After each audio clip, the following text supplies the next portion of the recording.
오늘도 우리에게 새날을 주신 하나님께 감사드리면서 새벽 예배 나오신 모든 분들을 주님의 이름으로 축복합니다. 기도하겠습니다. 새로운 한 주간을 시작할 수 있는 은혜를 부어주시는 살아계신 하나님께 감사와 찬송을 드립니다. 오늘 새벽에도 우리의 마음을 모두 주님 앞에 기도하는 이 시간, 그 어떤 시간보다 귀하고 소중한 시간 되도록 은혜 베풀어 주옵소서. 예수님의 이름으로 기도합니다. 아멘. 우리 찬송가 325장입니다. 예수가 함께 계시니 시험이 오나 겁없네. 예수의 이름으로 나는 일어서리라. 우리 같이 찬양하겠습니다.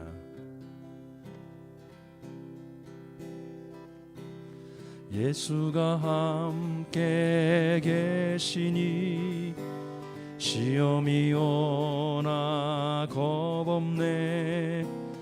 기쁨의 근원 되시는 예수를 위해 삽시다. 날마다 주를 섬기며 언제나 주를 기리고 그 사랑 안에 살면서 딴 길로 가지 맙시다. 이 세상 사는 동안에 주 이름 전파하면서 무한한 복락 주시는 예수를 위해 삽시다.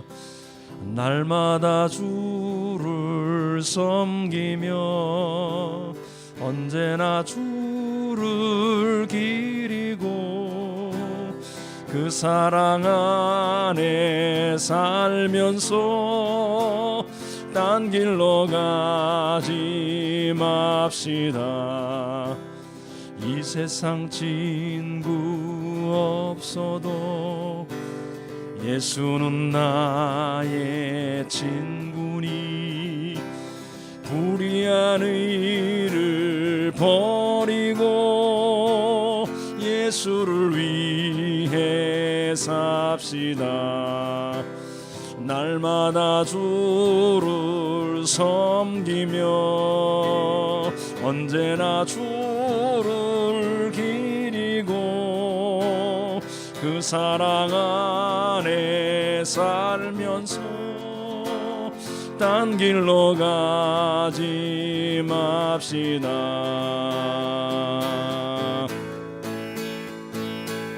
주께서 심판하실 때 잘했다 칭찬하리니 이러한 상급 받도록 예수를 위해 삽시다. 날마다 주를 섬기며 언제나 주를 기리고 그 사랑 안에 살면서 딴 길로 가지 맙시다.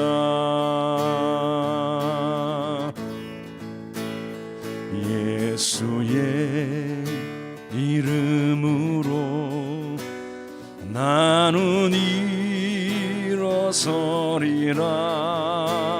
주가 주신 능력으로 나는 일어서리라.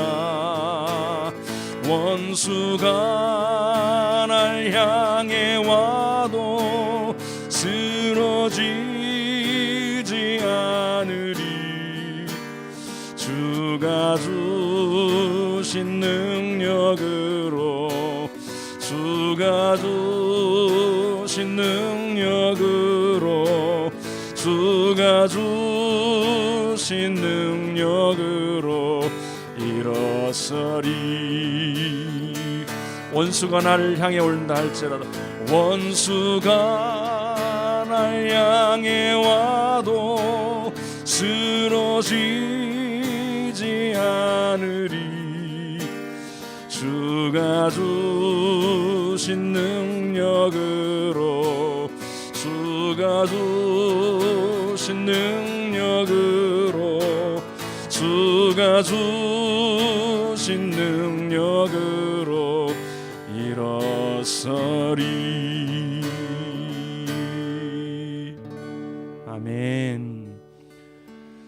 새롭게 시작하는 한 주간 우리 먼저 가정을 위해서 기도합니다. 그 어느 때보다도 가정생활에, 특히 신앙생활에 너무나 중요한 시간을 갖고 있습니다. 우리 모든 가족들이 서로에게 주님을 닮아가는 아름다운 온유와 겸손의 모습을 서로 배우게 하시고, 또 함께 공동체를 아름답게 세워가는 일들이 우리 안에 일어나도록 가정을 위해서 기도합니다. 인도네시아를 위해서 기도하겠습니다. 섬에서 발생한 지진으로 인해서 많은 사상자들이 생겼는데, 술라웨시 섬 하나님께서 사상자들을 위로해 주시고 가족들을 하나님 품어 안아 주시고 피해가 속히 복구되고 회복되어질 수 있도록 도와달라고 우리 가정과 인도네시아를 위해서 한 목소리로 기도하겠습니다. 하나님 아버지, 하나님께서 가정을 주시고 하나님을 사랑하고 하나님을 섬기며 아버지 하나님께서 주시는 아름다운 공동체를 세우게 하심을 감사합니다. 아버지, 그러나 우리 가정이 하나가 되기보다 아버지 분열하고 원망하고 불평할 때가 너무나 많이 있습니다. 아버지 함께하여 주옵소서. 코로나 시대에 더욱 아버지 가정의 신앙생활이 소중한 이때를 살아가고 있습니다. 아버지, 신앙인으로서 우리가 어떤 공동체를 이루어가야 될지를 진지하게 고민하면서 하나님께서 각자에게 맡겨주신 아름다운 역할들을 감당하게 하시고 서로가 서로에게 아버지 배려하고 사랑하고 섬기며 존중하는 아름다운 일들이 일어나게 하옵시며, 하나님 예수 그리스도를 닮아가는 가정의 공동체가 되게 하옵소서. 예수님의 온유와 겸손을 담게 하시고 또 가정에서 아버지 엄마로서 아빠로서 자녀로서 우리가 역할을 감당할 수 있도록 도와주심으로 말미암아 우리 가정 공동체가 천국을 이루게 하시고 아버지 이 땅에서 하나님께서 맡겨주신 사명을 감당하는 공동체로 세워질 수 있도록 도와주옵소서. 그렇게 인도해 주신 하나님을 찬양합니다. 아버지여, 인도네시아를 기억하여 주시고 지진으로 인해 고통받고 있는 섬이 있습니다. 아버지, 사상자들을 아버지 그 가족들을 위로하여 주시며 하나님 이런 천재지변으로 인하여 아파하고 고통하고 힘들어할 때에 주께서 함께하여 주시며, 또한 아버지 하나님 교회 공동체들이 아버지 그들을 위로하고 격려하는 그 은혜를 흘러 보낼 수 있도록 도와주옵소서. 오 주님, 속히 복구가 일어나고 그리고 회복이 일어날 수 있도록 그 땅을 새롭게 하옵소서. 오늘도 주의 말씀 앞에 나아갑니다. 오늘도 우리에게 은혜로 충만하게 하시고 주의 말씀에 이끌림을 받고 성령의 이끌림을 받는 축복된 삶이 되게 하옵소서. 우리를 인도해 주시는 하나님을 찬양합니다. 함께하여 주옵소서.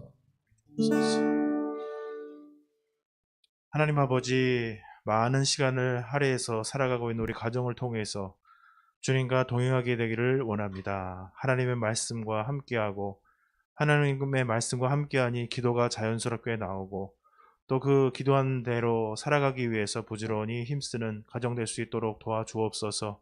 주님과 부지런히 동행하는, 주의 말씀과 부지런히 동행하는 우리 가정들이 다 되도록 축복하여 주옵소서. 하나님, 또한 인도네시아에 발생한 지진으로 인해서 많은 사상자들과 어려움이 있사오니 주님 긍휼의 손길을 보내어 주시고 속히 그들이 피해에서 그리고 여러 가지 환경들의 상황 속에서 회복될 수 있도록 하나님 주님께서 붙들어 주옵소서.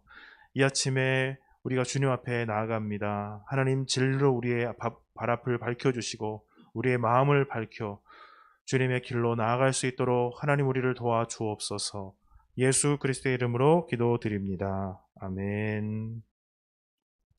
하나님의 말씀을 함께 보시겠습니다. 마태복음 4장 1절부터 11절까지 말씀 한 절씩 교독하시고 맨 마지막에는 함께 읽도록 하겠습니다. 그때 예수께서 성령에게 이끌려 마귀에게 시험을 받으러 광야로 가사 40일 밤낮으로 금식하신 후에 줄이신지라. 시험하는 자가 예수께 나와서 이르되 내가 만일 하나님의 아들이거든 명하여 이 돌들로 떡덩이가 되게 하라. 예수께서 대답하여 이르시되 기록되었으되 사람이 떡으로만 살 것이 아니요 하나님의 입으로부터 나오는 모든 말씀으로 살 것이라 하였느니라 하시니, 이에 마귀가 예수를 거룩한 성으로 데려다가 성전 꼭대기에 세우고 이르되 내가 만일 하나님의 아들이거든 뛰어내리라.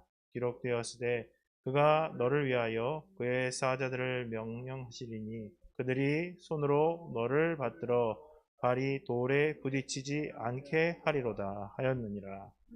예수께서 이르시되 또 기록되었으되 주 너의 하나님을 시험하지 말라 하였느니라 하시니, 마귀가 또 그를 데리고 지극히 높은 산으로 가서 천하 만국과 그 영광을 보여 이르되 만일 내게 엎드려 경배하면 이 모든 것을 내게 주리라. 이에 예수께서 말씀하시되 사단아 물러가라. 기록되었으되 주 너의 하나님께 경배하고 다만 그를 섬기라 하였느니라. 이에 마귀는 예수를 떠나고 천사들이 나와서 수종드니라. 아멘. 신년을 시작하면서 우리가 마태복음을 통해서 예수 그리스도, 주님의 복음, 예수 그리스도를 묵상할 수 있게 되어서 참 하나님 앞에 감사드립니다. 1장부터 3장까지의 내용을 보면 예수 그리스도의 계보, 그리고 예수 그리스도께서 어떻게 구체적으로 오셨는가, 그리고 예수 그리스도를 탄생을 환영하기 위해서 나타났었던 동방의 박사들, 그리고 그것을 알게 된 헤롯 왕의 그런 악한 그런 행동들, 그리고 애굽으로 이주해 갔다가 다시 돌아오셨던 일들과 세례 요한의 일들이 나타나 있으면서 그 세례 요한이 예수 그리스도를 자연스럽게 비춰주면서 예수 그리스도의 사역이 이제 시작되게 됩니다. 그러면서 예수 그리스도께서 세례 요한에게 세례를 받으시고 바로 시작된 것이 바로 마태복음에 나타난 것이 바로 시험 받으시는 것입니다. 보통은 이제 시험이라고 할 때는 이제 성경에서는 부정적인 의미와 긍정적인 의미가 있는데, 여기서 이제 죄에 빠지게 하기 위한 시험입니다. 우리가 보통 시험을 본다고 하면은 무엇인가 배웠을 때 그 내용을 잘 알고 있을까? 그 내용이 충분히 습득되어서 그 배운 내용을 가지고 실제 생활에서 잘 무리 없이 원활하게 이렇게 쓸 수 있는가를 검증하기 위해서 시험을 보게 됩니다. 예수님께서 이 시험을 받는 장면이 참 사실 이례적이죠. 하나님이신 예수님께서 시험을 받는다? 왜 그럼 시험을 받아야 될까? 아니, 사탄한테 왜 시험을 받아? 라고 하실 수 있죠. 그러나 시험을 당하셨다라기보다는 시험을 당한 것이 아니라 시험을 보면서 하나님의 말씀으로서, 하나님의 순종자로서 어떻게 살아가야 될 것인가, 그리고 예수님께서 이루실 일들을 위해서 반드시 이것이 굉장히 중요한 일이었습니다. 사실 이 예수님의 시험은 십자가와 바로 직결됩니다. 십자가에는 우리가 주로 많이 생각하게 되는 것은 왜 주님이 십자가를 지셨을까를 많이 생각합니다. 답은 우리가 알고 있는 것처럼 모든 인류의 죄를 구속하시고 하나님의 공의를 만족시키시기 위해서입니다. 그리고 우리를 사랑하시고 구원하시는 우리 아버지의 사랑을 드러내시기 위해서입니다. 그러나 그럼 어떻게 주님이 십자가를 지셨을까? 주님은 하나님이신데 어떻게 죄를 받으셨고 그 죄를 어떻게 그러면 십자가를 통해서 구원하셨을까? 특별히 우리가 인간으로서 주님께서는 우리의 십자가를 따라가라고 말씀하시는데, 그럼 우리는 어떻게 십자가를 따라갈 수 있을까?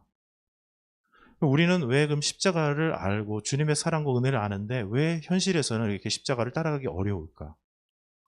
이런 질문 속에서 우리가 만약에 이 오늘 시험 받으시는 모습을 본다면 우리가 어느 정도 해답을 찾을 수가 있습니다. 예수님께서는 시험을 통과하시고 공생에 하나님 앞에 순종하시는 사역을 시작하셨고 십자가의 사역을 향해서 나아가십니다. 이것이 사실 우리에게 준비가 되어 있어야 됩니다. 최소한 무엇인지 알고 있어야 되고 어떻게 싸워서 이겨야 될지 알고 있어야 됩니다. 문제를 모르고 우는 사자와 같이 우리를 향해서 달려드는 이 사탄의 유혹과 시험이 무엇인지, 어떻게 이겨야 되는지 모르고 우리가 어떻게 보이지도 않고 훨씬 우리보다 사실 탁월한 사단의 괴계로부터 우리가 이길 수가 있고 하나님의 뜻 가운데 순종할 수 있겠습니까? 오늘 이 세 가지 말씀을 우리에게 보여주십니다. 시간이 길지 않기 때문에 자세하게 왜 이렇게 논증이 나왔는지를 말씀드리기는 쉽지가 않습니다.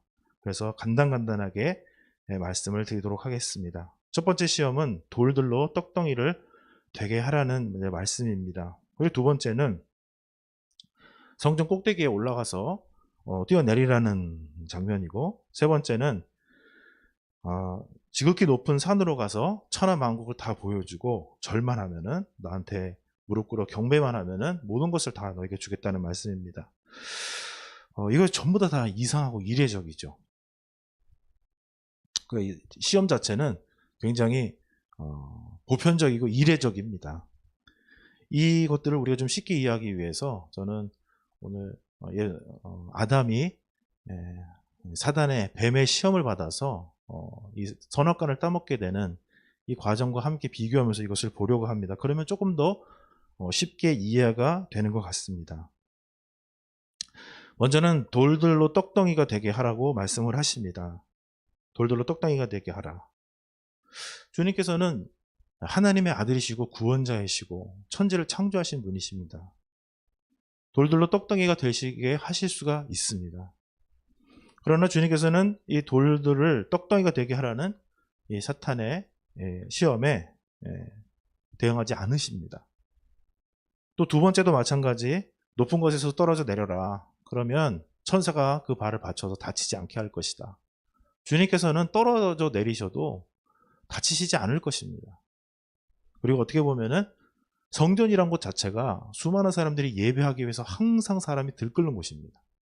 성전에 올라가셔가지고 딱 서 있기만 해도 사람들이 와 뭐냐 막 난리가 나고, 거기서 탁 떨어지면은 쫙 무슨 천사와 같이 딱 내려오면은 예수님은 바로 그냥 와 이거 뭐 역사의 이래가 엄청난 선지자가 오셨다라고 하면서 바로 그냥 신분이 사람들의 추앙이 격상될 것이고 아무도 함부로 할 수 없는 그런 존재가 될 것입니다.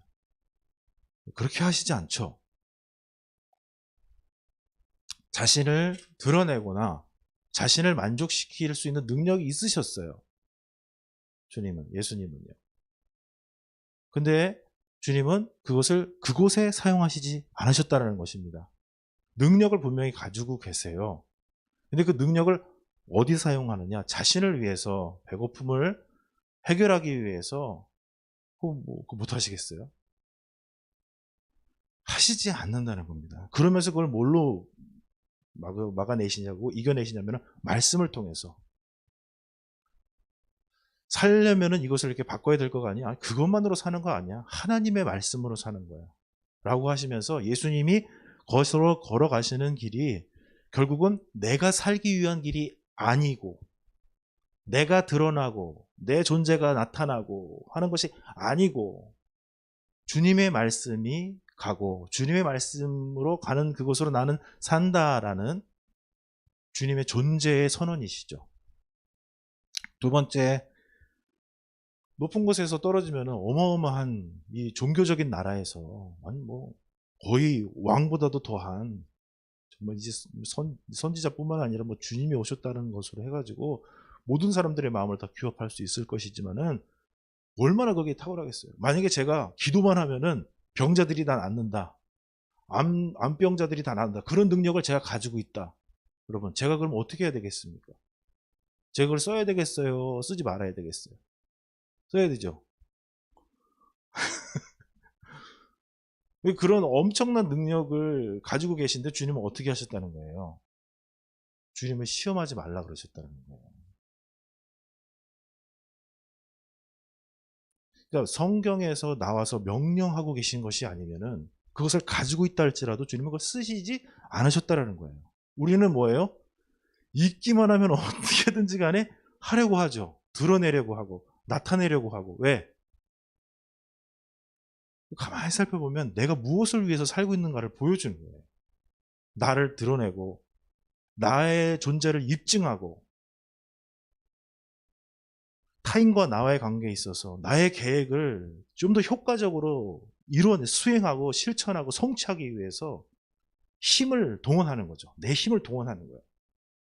가지고 있다고 해서 주님은 그러나 쓰시지 않고 하나님의 방법으로 하나님의 일들이 이루어지기를 바라시는 거죠. 이것이 시험받는 이유입니다. 만약에 십자가에 올라가는데 내가 가지고 있는 힘이 있고 이것을 제한할 수 있는 능력이 없다면 십자가를 질 수 있겠습니까?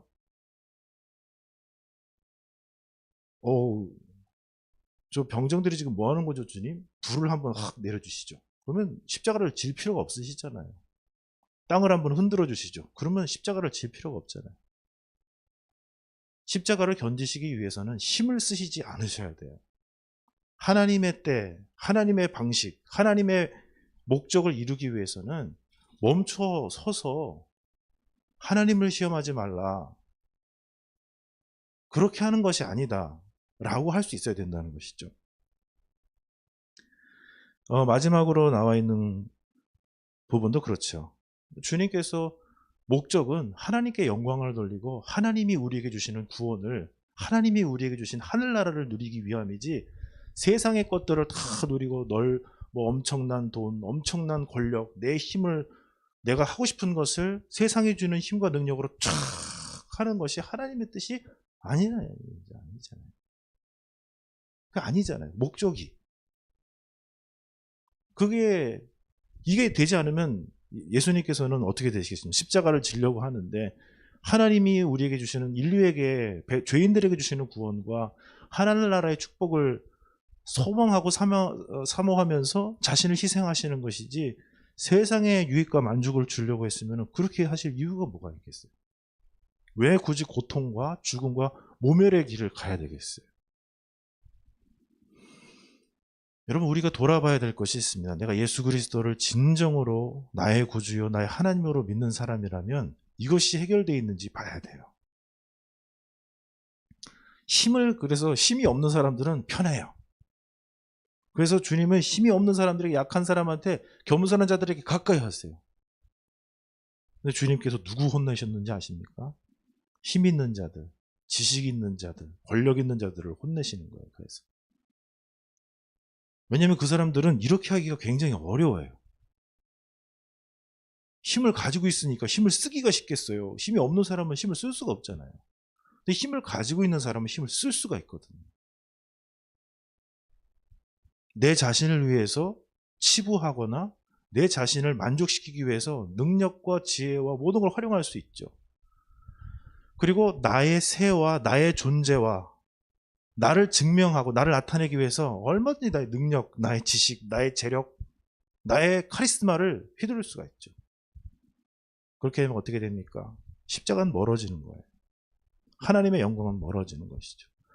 결국 그거를 드러냄으로써 나타내는 것은 세상이 우리에게 주는 것이지 하나님이 주시는 구원과 하늘나라의 평강과 은혜가 아니라는 거죠. 그러지 않습니까? 생명나무, 선악과 앞에서도 마찬가지죠. 이런 도전이 오는 거예요. 그것만은 먹지 말거라. 그것은 내가 정한 것이다. 그것을 먹게 되면 너 정령 죽는다. 그것이 내가 너한테 주는 것이 아니다. 수많은 다른 것들이 내가 너한테 주는 축복이고 이것만큼은 지켜야 된다. 나를 시험하지 말아라. 너는 그렇게 된다고 하나님처럼 될 수가 없다. 사탄은 와서 그 모든 것을 다 반박하죠. 그 모든 것에 의심을 주고 확신케 하죠. 너는 이것은 하나님 널 무시해서 그러는 거고 네가 하나님처럼 될까 봐 그러는 것이고 라고 하면서 그 마음을 꼬드기니까 어떻게 돼요? 한마디 말에 금방 넘어가죠, 사람. 여러분, 우리는 안 넘어갈 것 같습니까? 우리는 예수님을 믿고 구주로 믿고 성령님을 모셔서 사탄이 와서 한마디 하면 우리는 안 넘어갈 것 같아요. 여러분, 시험이 올 때마다 또 도전이 올 때마다 의혹이 올 때마다 우리는 기억해야 됩니다. 내가 얼마나 연약한지. 예수 그리스도의 은혜로 구원받았다는 것은 내가 그 구원에 아무것도 한 것이 없다라는 사실이고, 내가 한순간이라도 주님을 벗어나면 정말로 취약하다는 이야기입니다. 주님께서는 그래서 말씀으로 붙들려 있기를 원하십니다. 말씀으로 오신 예수님께서도 이렇게 시험을 당하시고 말씀으로 이기셨는데, 우리가 조금만 영적인 생활을 등한시해도 세상 생각이 많이 나고 감정이 조속으로 변하고 순식간에 변하고, 나한테 좋은 말 해주면 하늘과 꽃처럼 피어났다가 내가 조금만 마음에 들지 않아도 그냥 오그라드는 우리의 마음인데, 우리가 말씀으로 무장되어 있어야 된다는 것이죠. 말씀으로 이기고 말씀으로 무장되어 있어야 이 순간순간적으로 오는 모든 전쟁에서 승리할 수 있는 줄로 믿습니다. 더 장기적으로 가려면 어떻게 해야 되겠습니까? 저는 젊은 시절에 금식하는 시간들이 많이 있었어요. 평소에는 몰라요, 여러분. 이 금식이란 게 뭡니까? 가장 힘든 시간이에요.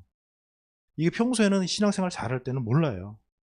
어려움이 겹치죠. 힘든 게 몇 번만 겹치죠. 인간관계 문제 생기고 경제적으로 좀 어려워지고 좀 곤란한 일들이 딱 오죠. 그러면 속 안에서 뭡니까? 숨겨놨었던 죄악들이 일어나기 시작하는 겁니다. 여러분, 말씀으로 날마다 나를 동화시켜 나가는 저와 여러분 되시기를 축복을 드립니다. 우리가 왜 이렇게 새벽에 나와서 주님 앞에 기도해야 됩니까? 말씀과 나를 끊임없이 동화시키는 거예요.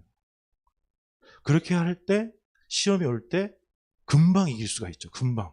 우리가 시험에 안 든다고 할 수 없어요. 시험에 들지만 금방 일어나고 다시 회복하고 다시 회복하고. 한 주를 우리가 첫 번째 시작하면서, 하나님, 저는 정말 연약한 사람입니다.